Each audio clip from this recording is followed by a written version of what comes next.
तो कल हम लोग पार्शियल डिफरेंशिएशन कर रहे थे, जिसमें हम लोग ने आइलर्स थ्योरम को कर लिया था। एक रिजल्ट इसमें और देखेंगे। Suppose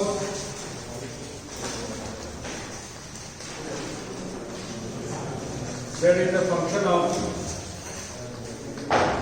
x and y, and x is a function of u,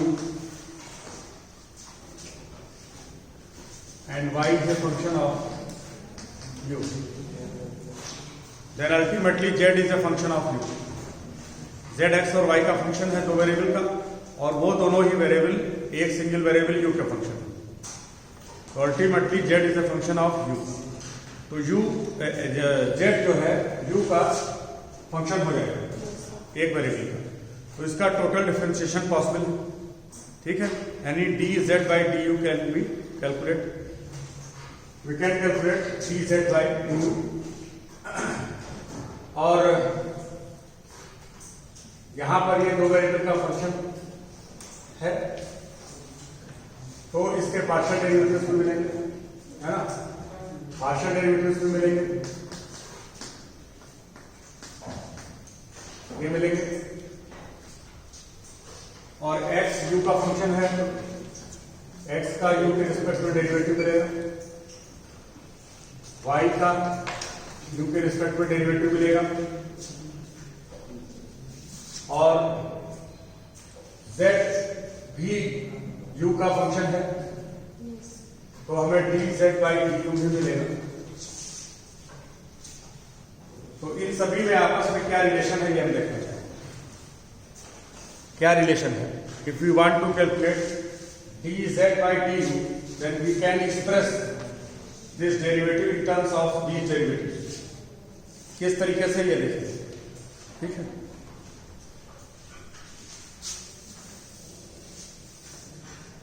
result ये बता दे रहे हैं आपको कि dz by du is partial derivative of z with respect to x and x with respect to u. Similarly, z with respect to y and y with respect to u. ये हो। अगर इसमें और वेरिएबल्स होते, suppose t एक variable और बढ़ता, तो यहां पे हम ऐड कर लेते del z by del t and dt by d। जितने भी वेरिएबल्स होंगे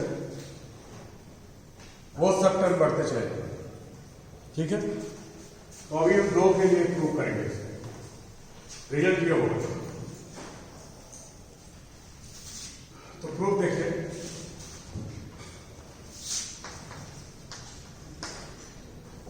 प्रूफ देखिए।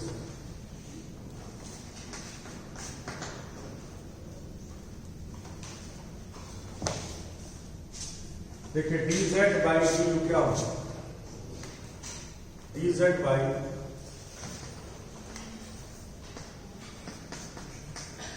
क्या होगा,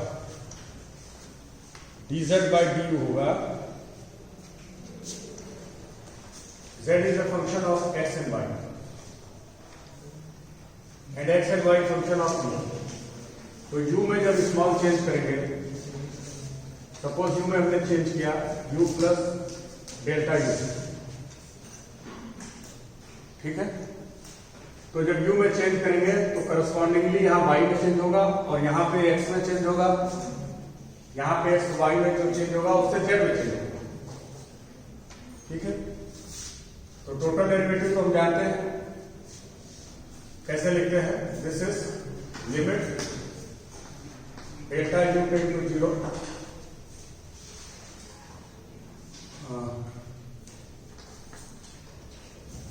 z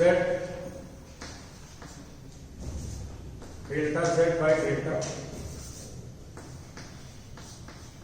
ये होती है लिमिट मालूम। डेल्टा z क्या है, डेल्टा u में स्मॉल चेंज करने से जो z में चेंज आएगा। तो इसको कैसे लिख सकते हैं,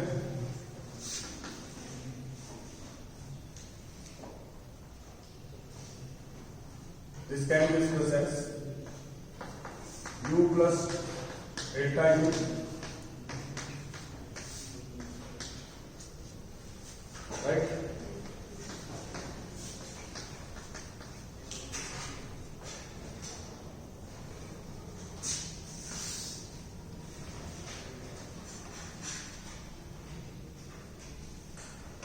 this is f x y, z is f x y, और ये क्या है, एक्स में स्मॉल चेंज और वाई में स्मॉल चेंज करने पर मिलेगा z of u plus delta u. समझिए, इसमें कोई ऐसी खास बात है नहीं, ये है, और ये एक्चुअली फंक्शन है u और v के, u के, तो ये है ना, तो u पर तो वैल्यू ये हो जाएगी, ठीक, और u plus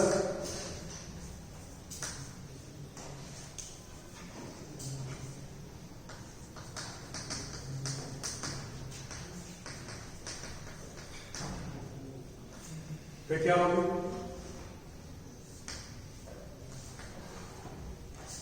x is a function of u, और u प्लस डेल्टा u में जो इसकी वैल्यू होगी उसको हम कह रहे हैं x प्लस डेल्टा x,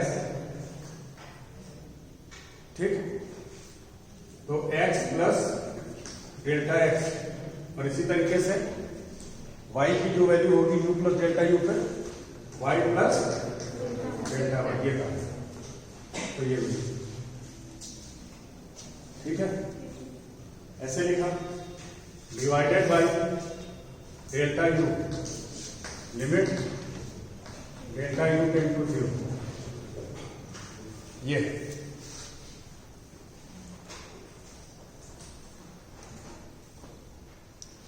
अब इसको हम ऐसे लिख रहे हैं, देखिए,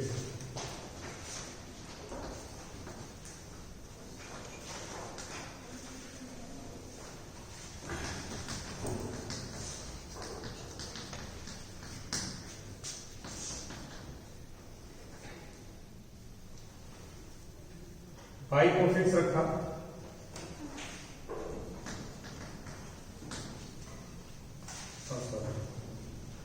ये माइनस के ये जोड़ दिया,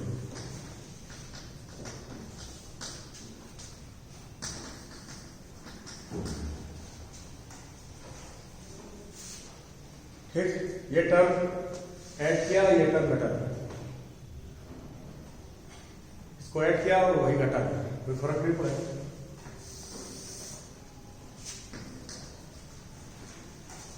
ठीक,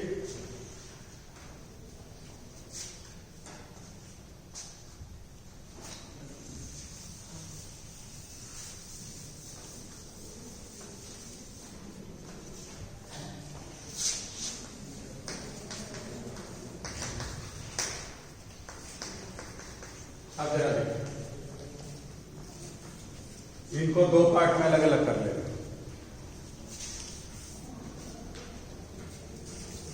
इस तरीके से,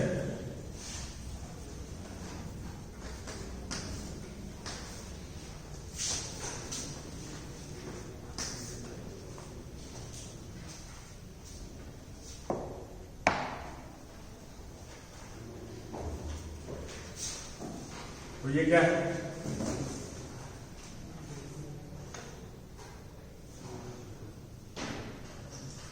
इसको पहचानिए,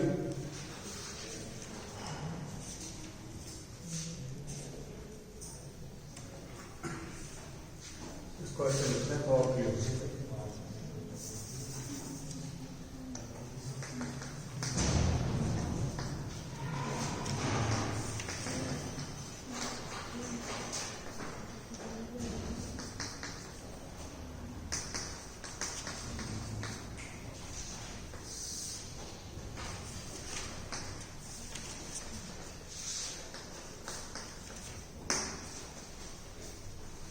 ठीक, divide by delta x and multiply by delta x,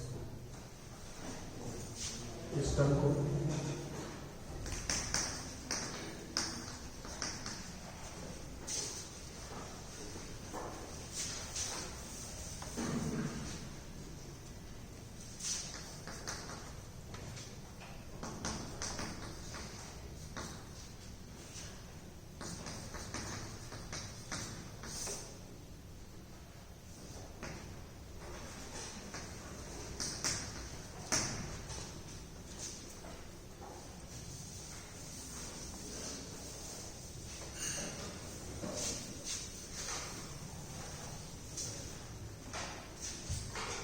ठीक है।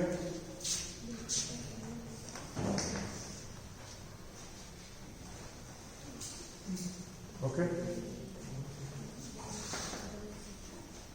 x is a function of u.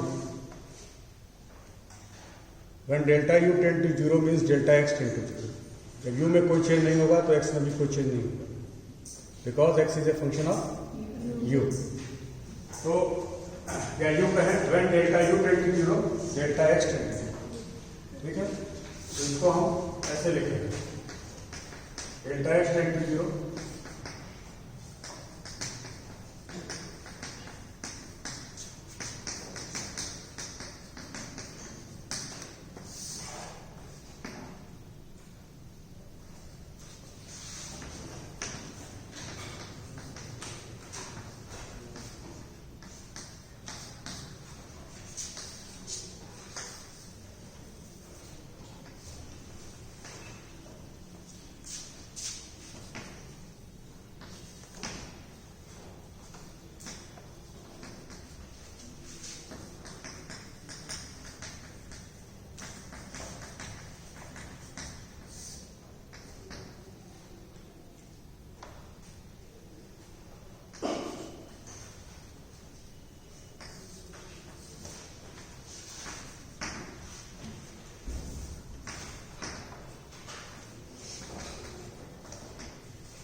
ये हो।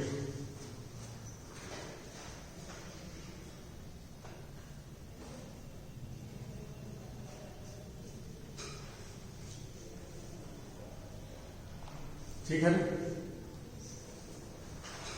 Limit of this delta x tend to 0, delta x tend to 0 means delta x tend to 0, तो इतने part पर x को 0 कर लिया क्योंकि यहाँ यू में है, तो यू का असर जिस पे है यानी एक्स पे उसको ले लिया,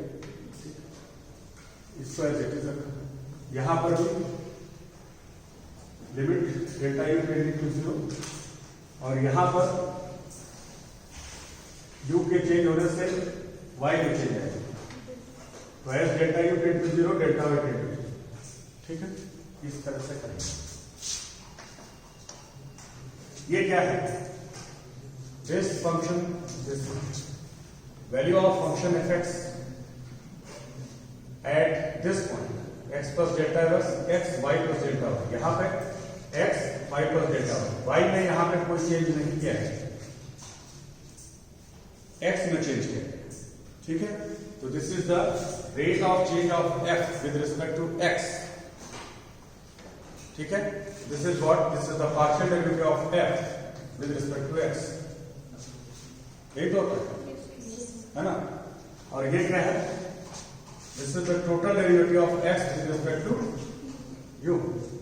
ठीक है ना, क्योंकि x एक सिंगल वेरिएबल u का ही फंक्शन है। इसी तरीके से यहां पे देखिए,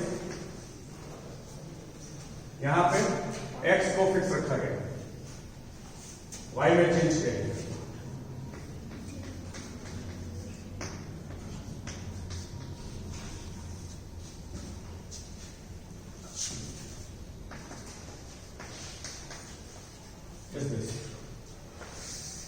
यही आपको चाहिए, इस रिजल्ट को ध्यान रखना। ठीक है,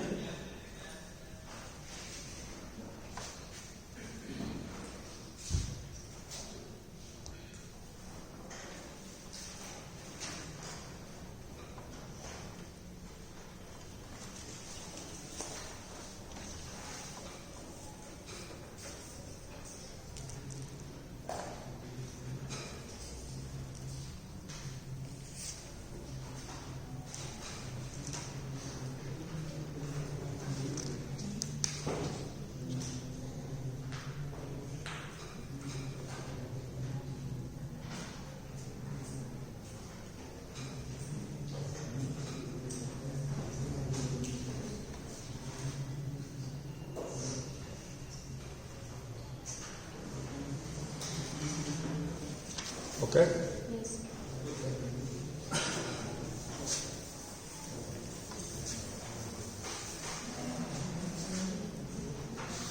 यहां देखिए,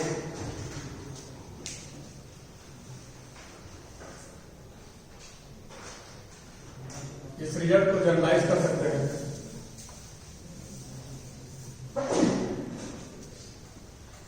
इस रिजल्ट को जनरलाइज कर सकते हैं।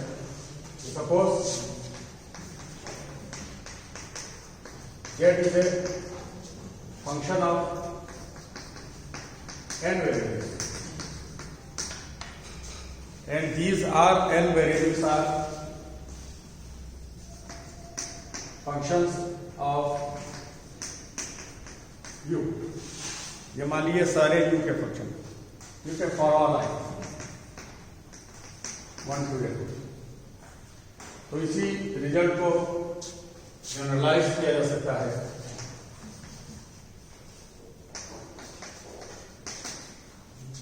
कैसे?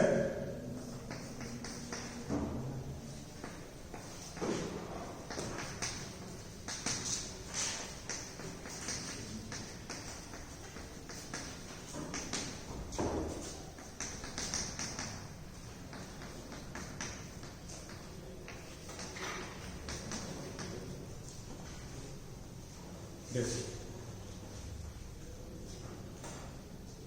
Okay.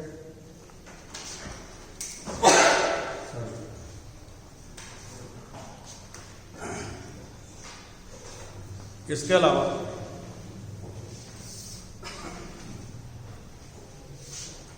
Suppose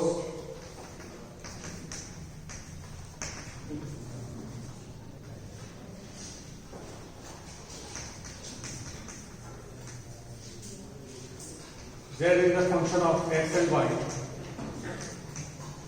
and y is a function of x. Z is a function of x and y is a function of x.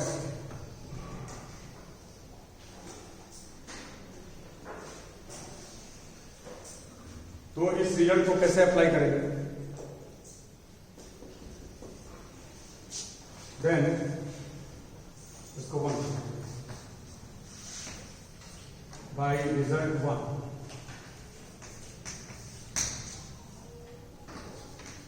dz by dx। Ultimately एक सिंगल वेरिएबल कौन सा बचेगा? x। x is equal to f with respect to x and x with respect to x, ठीक है ना? f with respect to y and y with respect to x। ये तो 1 हो जाएगा।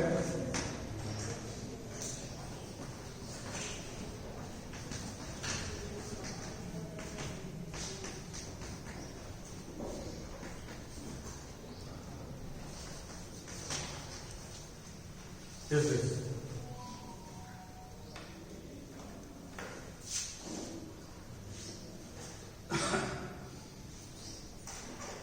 ऐसे होता है।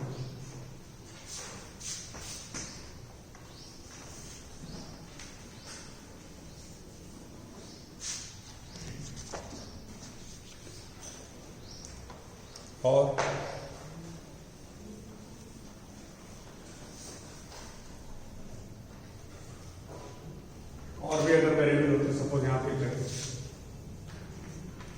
मान लिया गया तो ठीक है, और z is also suppose function of x, तो यहां क्या आ जाता?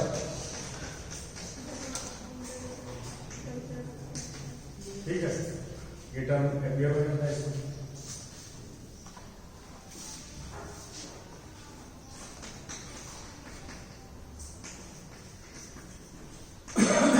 ये हो जाएगा।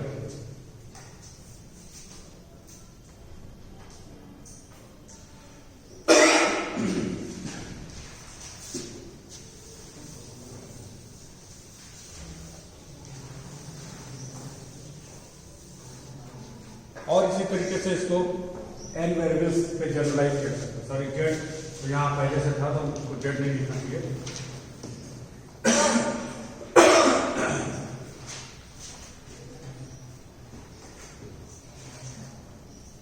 ठीक है,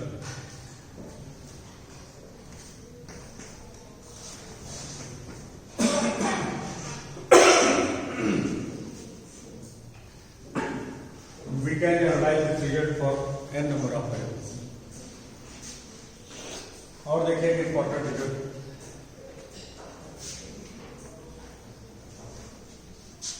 सपोज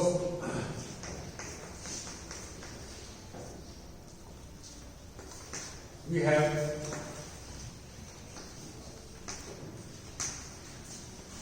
implicit function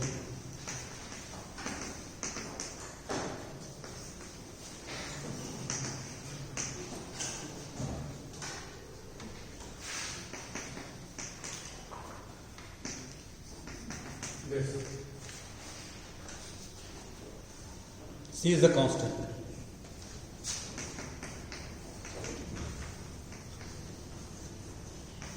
मान लीजिए ऐसा है, यानी y x का फंक्शन है या x y का फंक्शन है, लेकिन इम्प्लिसिट फॉर्म में लिखा हुआ है एक्सप्रेशन इसमें, ठीक है। इम्प्लिसिट फंक्शन का मतलब ये होता है, मान लीजिए कि y x का फंक्शन है, तो हम ज़्यादातर केस में इस तरह के फंक्शन पाते हैं जिनको ऐसे हमने लिख दिया, या ये सब इसमें y x का फंक्शन है, ठीक है। लेकिन y और x दोनों अलग अलग एक्सप्रेशन, ये एक्सप्रेशन को कहते हैं explicit function.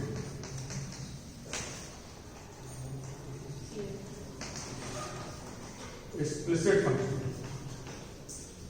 y is an explicit function of x, जिसमें अलग हो जाए x और y, और जिसमें x और y अलग ना हो, ठीक है, उसको कहते हैं इम्प्लिसिट फंक्शन, ठीक है। जैसे ये एग्जाम्पल है, और सपोज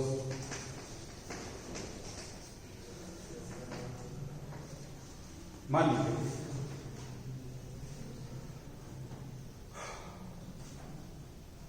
इसमें हमने कहा कि y x का फंक्शन है, लेकिन y x का फंक्शन है तो आप इसको अलग अलग करके नहीं लिख पा रहे, लिखा अलग अलग एक्सप्रेशन नहीं कर सकते, यानी एक साइड में y रहे और बाकी साइड में x रहे, इस तरह से नहीं लिख सकते, दोनों मिक्स। y x का फंक्शन है दोनों ही केसेस में, यहां पे भी यहाँ, तो फंक्शन को इस तरह से लिखने का जो अगर लिख सकते हैं तो उसको एक्सप्लिसिट फंक्शन कहते हैं, और अगर इस तरीके से एक्सप्रेस किया जाए तो उसे इम्प्लिसिट y x का फंक्शन है इम्प्लिसिटली एक्सप्रेस्ड। तो फंक्शन है तो वैल्यू कैसे मिलेगी, x को वैल्यू दीजिए, y की वैल्यू लीजिए, x की वैल्यू दीजिए, y की वैल्यू लीजिए, अलग अलग पॉइंट है, ठीक है। लेकिन इन जनरल x के लिए y क्या है वो यहां से एक्सप्रेस नहीं हो पाएगा, वो यहां है, किसी भी x के लिए y लीजिए, किसी भी x के लिए y कैसे मिलेगा, x को वैल्यू दे के y मिलेगा, ऐसे नहीं मिलेगा, ठीक है। तो मान लीजिए कि y x का इम्प्लिसिट फंक्शन है और इस तरीके से लिखा है, इस तरीके से लिखा, तो फिर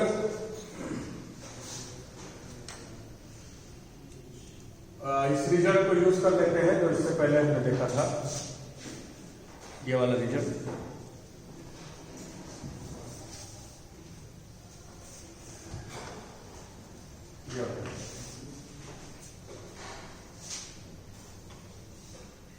इसमें जो है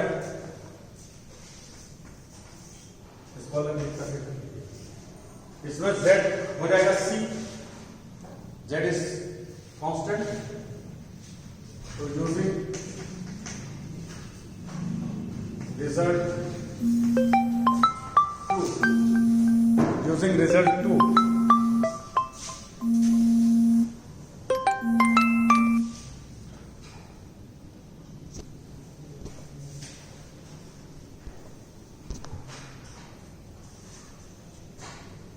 using result 2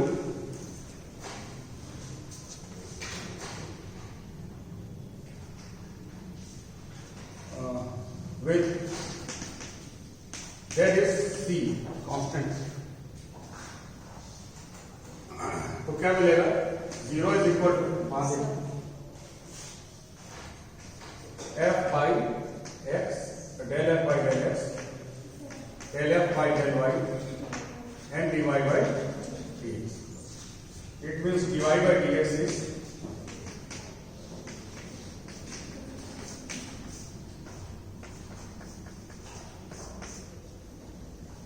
is this.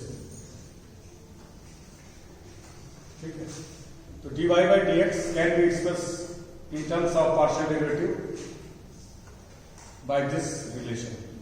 ठीक है, लेकिन वो इसी तरीके के इम्प्लिसिट फंक्शन के लिए यूज करेंगे इसलिए. ठीक है, for example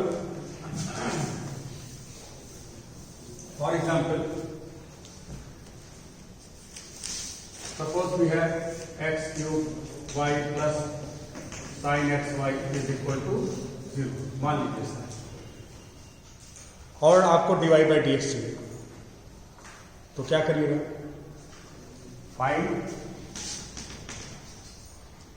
dy by dx.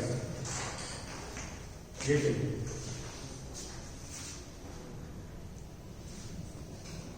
तो f is this.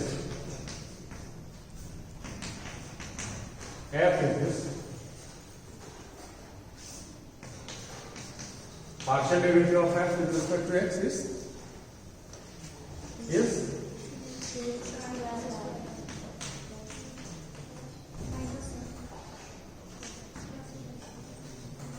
यही तो. एंड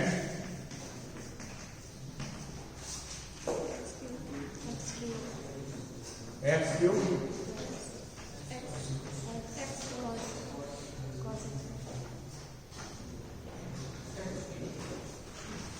ठीक, यही होगा.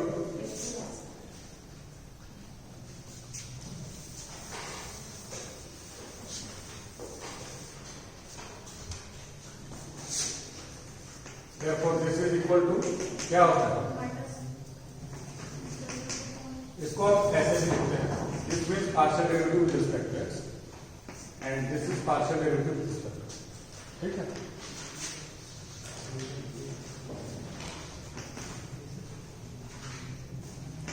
तो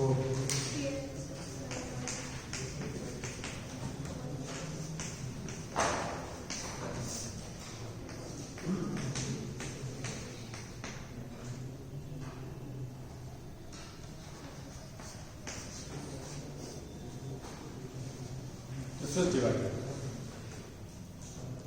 ठीक है.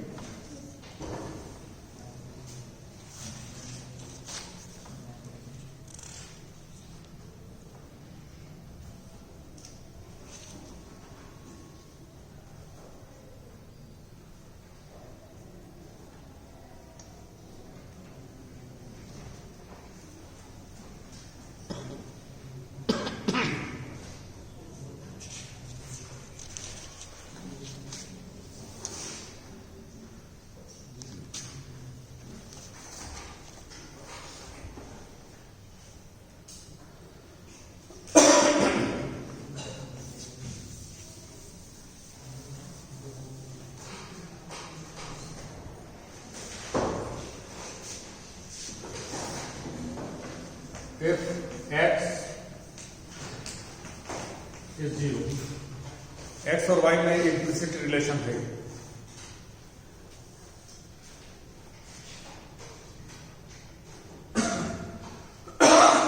then dy by dx is what? ये अभी हम लोग ने देखा. c कांस्टेंट में 0 भी है ना. अब इसका हम डबल डेरिवेटिव देखना चाहते हैं, d2y by dx square.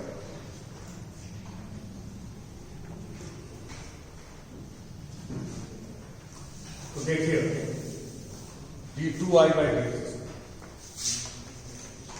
d2y by dx square means dy by dx. इसको ऐसे लिखिए,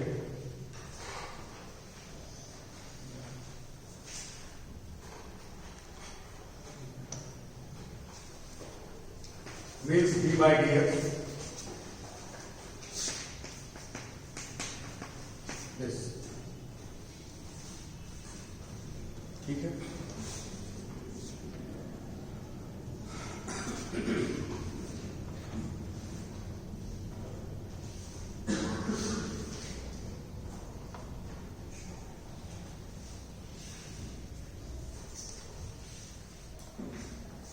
इसको कुछ देर के लिए ऐसे समझ लीजिए पी बाई, और ये ध्यान में रखिएगा कि इस सिंबल को हम यूज करते हैं, पी यूज करते हैं partial derivative with respect to x के लिए जब दो वेरिएबल का फंक्शन हो एक्स और वाई, और क्यू यूज करते हैं partial derivative with respect to y. ठीक है, तो इस तरीके से ले लिया। तो पी और क्यू है क्या? पार्शियल डेरिवेटिव तो है, लेकिन ये अल्टीमेटली क्या है? एफ एक्स वाई का फंक्शन है। एफ क्या है? एक्स वाई का फंक्शन है, तो उसका जो डेरिवेटिव होगा वो भी एक्स वाई का फंक्शन होगा। तो पी और क्यू एक्चुअली क्या है? एक्स और वाई के फंक्शन है, ये ध्यान रखिए।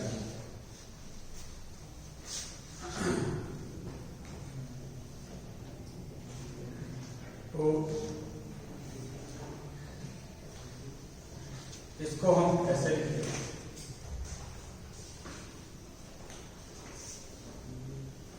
क्यू स्क्वायर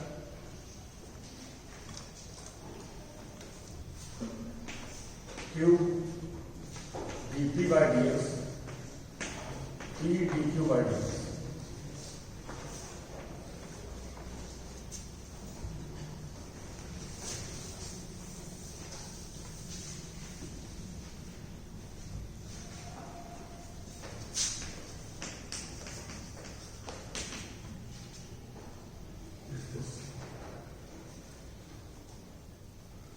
अब हमें इनमें वैल्यू रखनी है,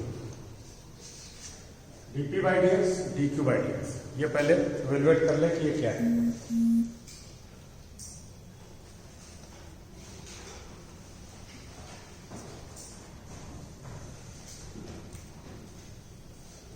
देखिए dp by d x is actually d by d x of what? F x. ये ध्यान में रखिए कि एफ एक्स क्या है? F x is a function of x है। तो you can p is a function of x and y, और ये इस तरीके से आपस में एक्स और वाई इस तरीके से आपस में जुड़े हुए, ठीक। यू कहे y is a function of x, तो इसका टोटल डेरिवेटिव क्या होगा? जो रिजल्ट आपको बताया था, p with respect to x, x with respect to x, p with respect to y and y with respect to x। ठीक है ना? तो ये तो हो जाएगा 1, है ना? अच्छा, ये ध्यान रखिएगा हमेशा कि इस तरीके का जो टोटल डेरिवेटिव होता है तो ये तो कैंसिल हो जाता है, लेकिन ये ध्यान रखिएगा कहीं इस तरीके का लिखा मिले, ये कैंसिल ना करें, ये कैंसिल नहीं हो सकता। ठीक है, क्योंकि ये कोई नंबर नहीं है, ये तो नंबर है, ये स्मॉल एक्स को रिप्रेजेंट करता है। ये इस तरह की चीज है, जो ऊपर है वही नीचे है। लेकिन जो पार्शियल डेरिवेटिव होता है विद रिस्पेक्ट टू एक्स किसी भी फंक्शन का, वो क्या है? वो क्या है?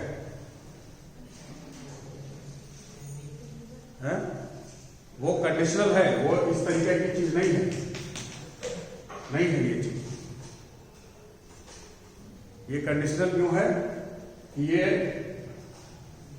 चेंज इन एक्स है, ठीक है नीचे, लेकिन ये क्या है? ये एफ में चेंज है कब? वाई को कांस्टेंट भी रखा गया, साथ वाई को फिक्स रखा गया। ठीक है, तो ये ध्यान रखिएगा, ये इस तरीके से कैंसिल नहीं हो सकता कभी ऐसा मिले, क्योंकि हम लोग इस तरह से करते हैं ना, d y by d x है कहीं, या डी जेड है, तो इसको d y by d x, d x by d z, ये सब कर लेते हैं। पार्शियल के केस में नहीं कर सकते। अगर यहां पार्शियल होता इस तरीके से, तो इसको हम ऐसे नहीं कर सकते,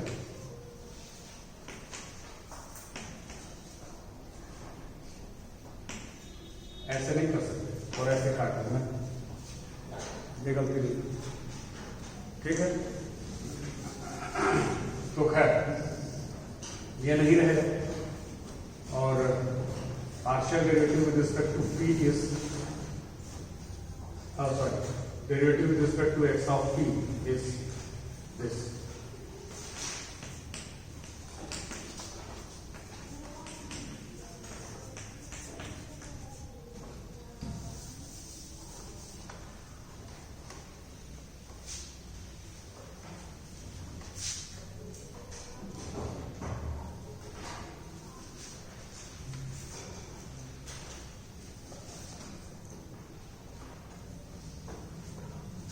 ठीक है, ये सब क्या है?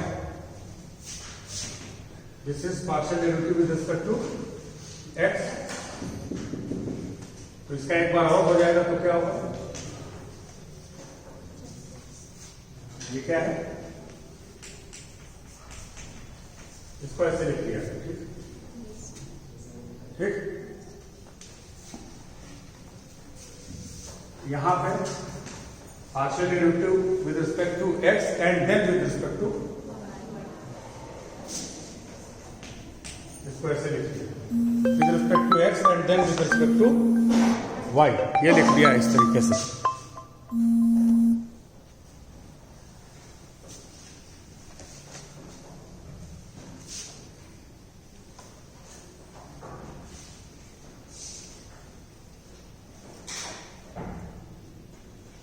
एंड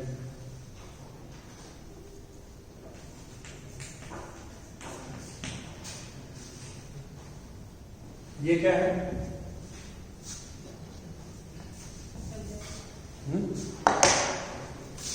माइनस टाइम्स है ना. तो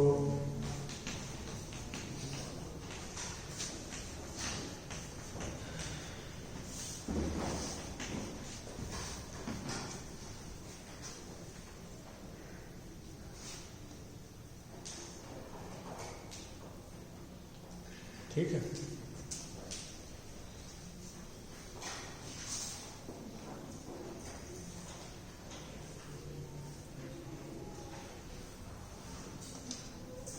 इसी तरीके से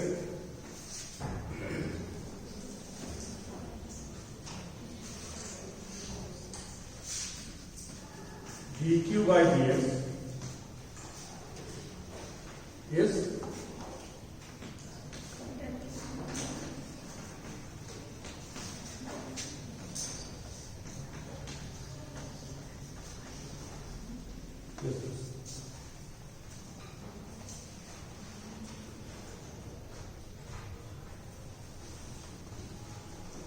और इसको ऐसे ही लिखेंगे वैल्यूज, तो ये मिलेगा.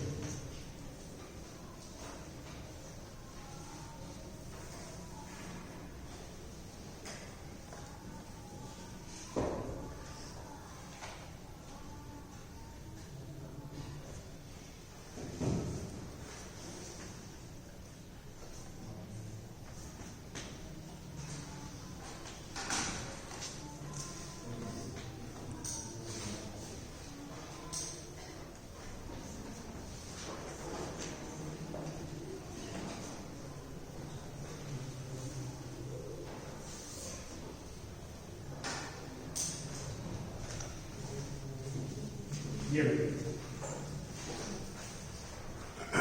इन वैल्यूज को यहां सब्स्टिट्यूट करना.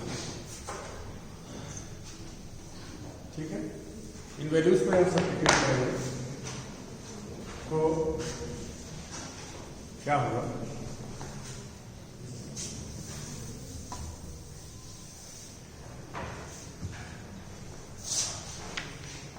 Now, by question 2, d2 y by dx square is, इसमें रखेंगे कि ये वैल्यूज dt by dx और dq by dx, और अल्टीमेटली आपको ये मिलेगा.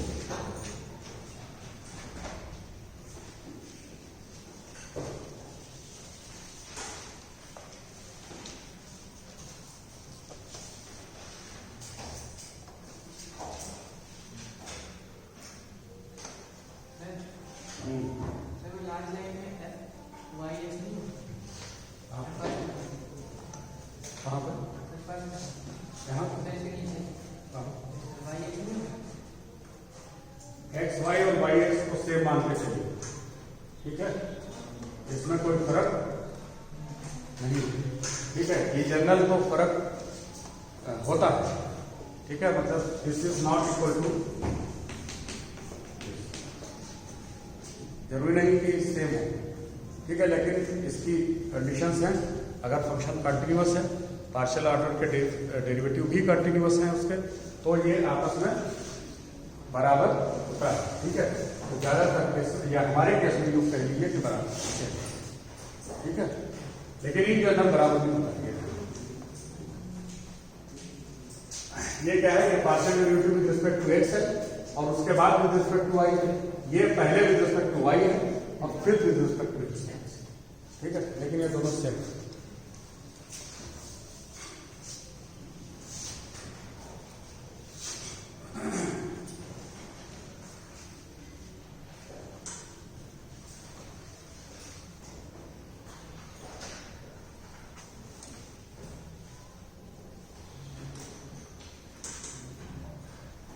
वैल्यूज को रखेंगे यहाँ पर, तो हम सॉल्व करके आपको बता दे रहे हैं क्या मिलेगा।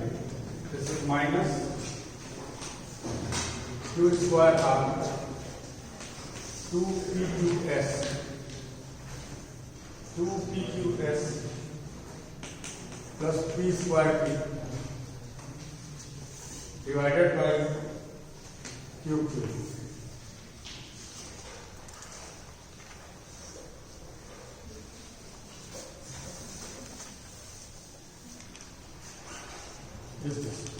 ठीक है, वेयर व्हाट पी क्यू आपको मालूम नहीं है, क्यू ये है, आर एस टी देखिए क्या है, आर है ये, एस है ये और टी है, R S T double derivatives है और पी और क्यू फर्स्ट ऑर्डर के डेरिवेटिव्स, ठीक है, और क्या है इसमें ये आप ध्यान रखें। तो जो सेकेंड ऑर्डर का डेरिवेटिव होगा, derivative of y with respect to x 2 times this partial derivative के टर्म्स में ये होगा, अगर फंक्शन में अगर इस तरीके का फंक्शन है और उसका फर्स्ट डेरिवेटिव तो आप जानते हैं क्या होगा, क्या होगा, ये होगा, और सेकेंड डेरिवेटिव, ठीक है।